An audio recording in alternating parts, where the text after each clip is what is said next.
Hoje você vai conhecer 3 histórias impressionantes. Em Crixás, após ver seres em sua propriedade e ser atingido por algo, um homem morre poucos dias depois. Em Quixadá, uma das maiores escritoras do Brasil, Raquel de Queiroz, presencia um fenômeno incrível em sua fazenda.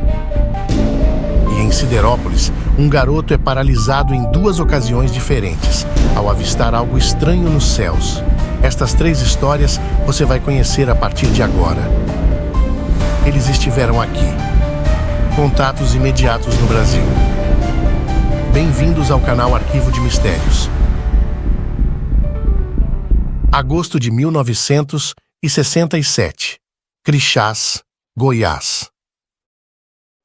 Eram 10 horas da noite. Inácio de Souza e sua esposa estavam no interior de sua casa, que fica em uma zona rural de Crixás.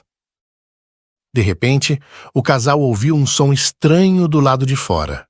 Algo que não fazia parte da rotina daquela fazenda isolada. Inácio foi na rua e se deparou com um objeto em forma de disco, com cerca de 10 metros de diâmetro, repousando no campo. A luz verde pulsante parecia viva, iluminando tudo ao redor. Inácio viu algo ainda mais impressionante: 3 figuras humanoides saindo da nave. Desesperado, Inácio ergueu sua espingarda e disparou contra um dos seres. Um raio de luz verde foi disparado da nave, atingindo Inácio e o derrubando ao chão. Ele ficou paralisado, mas consciente, enquanto sua esposa, assustada, assistia tudo da janela. A nave e as figuras humanoides rapidamente sumiram no céu. Após o contato, Inácio começou a sentir os efeitos. Suas dores se intensificaram e manchas começaram a aparecer por todo o seu corpo. Em poucas semanas, sua saúde entrou em colapso. Médicos locais diagnosticaram leucemia, mas a velocidade com que a doença progrediu intrigou os especialistas. Apenas 59 dias após o evento, Inácio faleceu. 13 de maio de 1960, Ceará. Naquele dia, estava saindo uma edição da revista O Cruzeiro. Como destaque, uma coluna da escritora Raquel de Queiroz, na qual ela relatou um evento que tinha presenciado na noite anterior em sua fazenda, em Quixadá. Logo no início de sua coluna, a famosa escritora escreveu: "Dou apenas o meu testemunho. Não é imaginação, não é nervoso, não são coisas do chamado temperamento artístico. Sou uma mulher calma, cética, com lamentável tendência para o materialismo e o lado positivo das coisas. Sempre me queixo da minha falta de imaginação. Ah, tivesse eu imaginação, poderia talvez ser realmente uma romancista. Mas o caso de ontem não tem nada comigo, nem com o meu temperamento, com minhas crenças e descrenças. Isso de ontem eu vi." Era por volta das 7 horas da noite. A fazenda, localizada no interior do Ceará. Raquel de Queiroz, uma das maiores escritoras brasileiras, estava em sua sala de jantar, conversando com uma tia que havia ido visitá-la. De repente, o silêncio foi rompido por um grito do marido de Raquel, chamando com urgência. A escritora e mais algumas pessoas que estavam na casa saíram apressados para o lado de fora. Ao norte, entre as árvores, avistaram algo que ninguém poderia explicar. A luz era de uma intensidade impressionante, alternando entre forte e fraca, como se estivesse viva. Movia-se em alta velocidade, traçando caminhos horizontais entre as árvores. Em questão de minutos, o fenômeno tomou um rumo inesperado. Com um movimento rápido para o norte, a luz simplesmente desapareceu.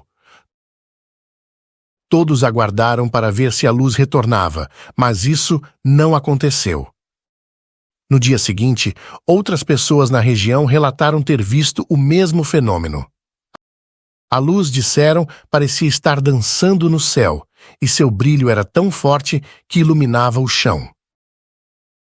O fenômeno foi tão marcante que a escritora não conseguiu dormir e passou a noite toda escrevendo sobre o ocorrido. Siderópolis, Santa Catarina. Maio de 1990. Era noite, perto das 11 horas, na pequena cidade do sul de Santa Catarina. Gilberto, ou Betinho, como era conhecido por todos, era apenas um garoto de 10 anos. Naquele momento, ele esperava ansiosamente em frente à sua casa pela chegada de seu pai.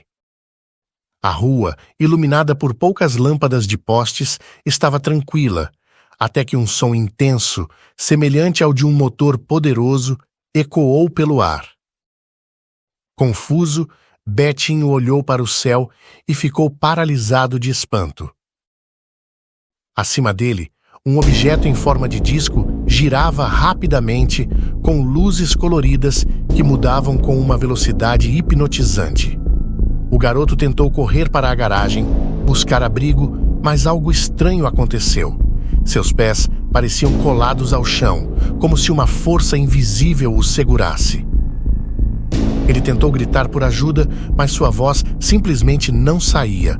Por cerca de 2 minutos, ele permaneceu ali, imóvel, com o coração acelerado e os olhos fixos no objeto. Subitamente, as luzes se apagaram, revelando apenas um contorno metálico no céu. Em seguida, o objeto desapareceu, tão rápido quanto havia surgido, deixando o garoto em um silêncio profundo e aterrador.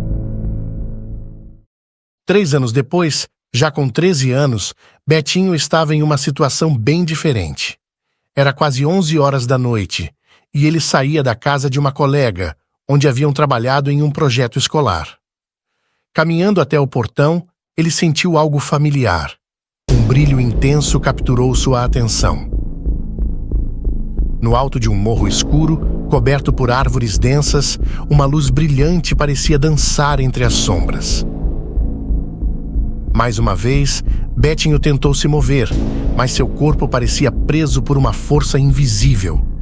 A luz começou a se mover rapidamente, traçando trajetórias horizontais e zigue-zagueando no céu com uma precisão quase surreal. Durante 2 minutos, ele permaneceu ali, hipnotizado, até que a luz emitiu um brilho extremamente forte e desapareceu, mergulhando tudo novamente na escuridão. Outros moradores relataram ter visto luzes semelhantes naquela mesma semana.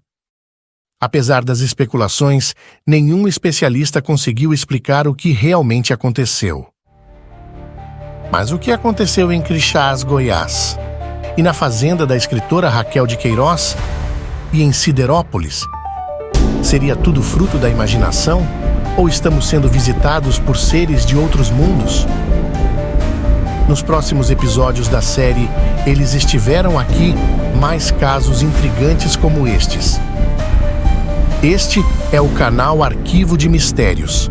Inscreva-se e ative as notificações para não perder nenhum vídeo novo.